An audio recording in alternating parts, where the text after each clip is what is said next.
And welcome back to my channel. My name is Eva. I make videos all about sustainable, low waste living, veganism and minimalism.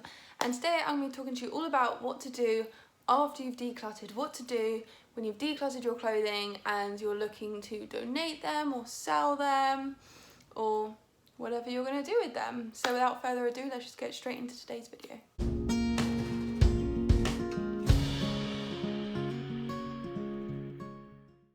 So you've decluttered, great.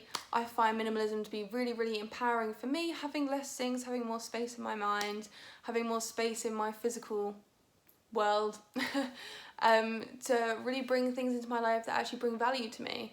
But me, like a lot of other people, had a lot to declutter and got rid of a lot of things and still continue to every now and then let go of things. And so I wanted to talk today all about what I do with those things I decide to let go of. And the first thing that I do is I sell them. So I sell my clothes instead of donating them a lot of the time, simply because A, I make some money back, and B, they actually go to someone that wants them, rather than going to a charity shop where they may not be sold. So although it could be useful, and if you do have a larger platform, I think it's really important if you reach out to some of your followers or some of your subscribers and say, hey, I have these clothes, does anyone want them for free, pay for postage, whatever. If you have a job interview, I'll send them to you. I think that's a really great thing to do, just to like share your resources with people that don't have as many resources as you. So you can always do that, but I choose to sell mine because I don't have a big enough platform really, and I have given away things to friends and family before, and that is really great, but now I don't live near them, I just sell them online. What happens if you can't sell them? Some things you just cannot sell and they just don't go. So what I tend to do is I tend to cut them up. And there's lots of things that you can do with cut up clothes. So the first thing I tend to do is I decide if I want to make them into like a rag for cleaning. You can make them into a cleaning rag really easy. Old socks are really great as dusters. I also make produce bags out of scrap fabric, and then the drawstring is usually an old t-shirt because it's kind of that elasticy cotton that's nice and soft that you can, you know, I will make a video one day about how to make these when I can. Another thing you can also DIY is hankies, which are also reusable, as well as like cleaning cloths, which I just talked about.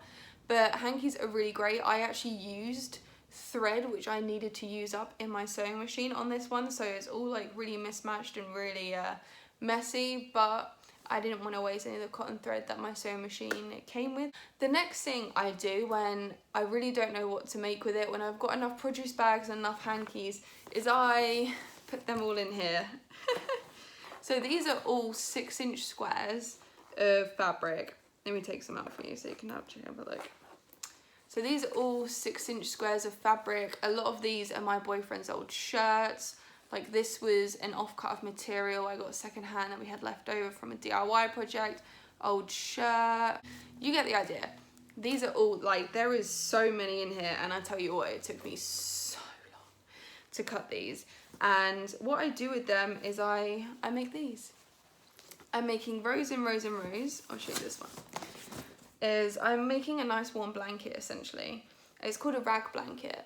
So I have 3 layers of material, and then what I do with the bits that are not good enough to be cut up, or any clothes that are not good enough to go to charity shops, or once I've cut them up and all that good stuff, small things, is I cut them up tiny little bits of fabric, and I keep them in this bag. There's loads in here. Oh god. And there's also my bits of cotton, and I simply stuff it. So as you can see, there's 3 layers of fabric here, and I stuff them. Try and spread them out a bit, and then I stitch them. And then I'll just literally make a nice warm blanket out of all of my scrap fabrics. That's a great thing you can do. Just type into YouTube rag blanket and you'll find whatever you need. And cutting up your fabric and putting them like this and using them to stuff things like pillows on your couch, stuff like that, is a really great way to prevent your clothes from going to landfill. Speaking of pillows, I save all of my jumpers that I no longer want or that are a bit worn for me, a bit stretched out, like this one I got secondhand ages ago. It's really cute, but I just don't really wear it and it's way too big. So I save them to make pillowcases. So if you think about it, a pillowcase is a square. This is square. If you put the pillow in there, you stitch that up. There we go, you got yourself a pillowcase. Make pillowcases from jumpers. Like, why don't people do that? It's literally like the easiest DIY. And you know what you could do? You could stuff it full. You could stuff it full of all your old clothes and make a lovely plush pillow from literally scrap fabric. So they're all the things that I do with my clothes when I no longer want them, after trying to sell them and give them a second life with someone else, and any clothes that are just too worn out to give a second life to. I really hope you enjoyed this video. If you did, please give it a thumbs up. Comment down below if you try any of these things. If you do anything else with your clothes, please comment down below and let us know so that everyone can like see it. Please subscribe if you haven't already. Go follow me on Instagram at Eva the Vegan. Yeah, have a great day.